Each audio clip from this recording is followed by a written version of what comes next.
Hello everyone, so here's WIMKIN app. So a quick overview. So it's like kind of growing in popularity right now.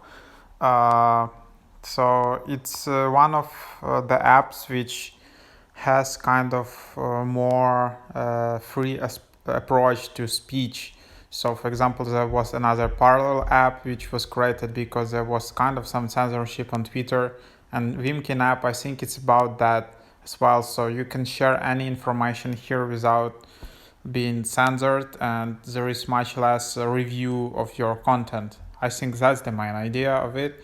So it's like super spiking in popularity right now. So yeah, it's a super simple layout for social media app.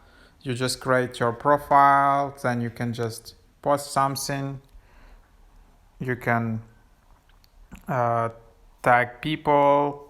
You can select also some stuff like that. You can again change the privacy of your post. You can share it to specific people and then just share it. So that's how you share the post. Then you can delete it, edit it, you can like, you can comment. So that's about that. Then there are friend requests. You can confirm friend requests. Then there are messages. If you want to message someone, just tap here, select person, and then you can just write a message. Then there are notifications here, and then there is your profile. So that's your profile. You can change your profile picture here by tapping on it. And you have your photos, you have friends.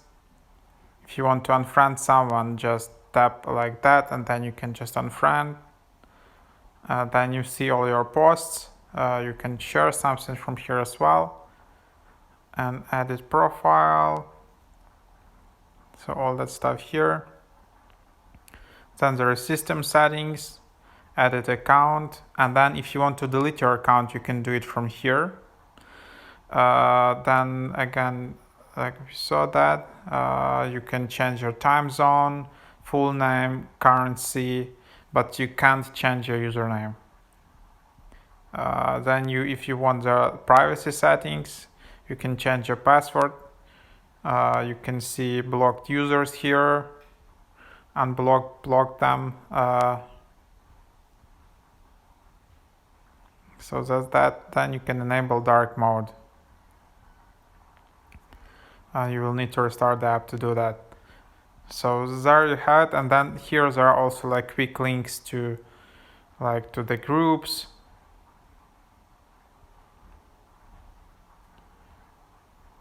You can search group, forums, quizzes, blogs, and you can sign out from here.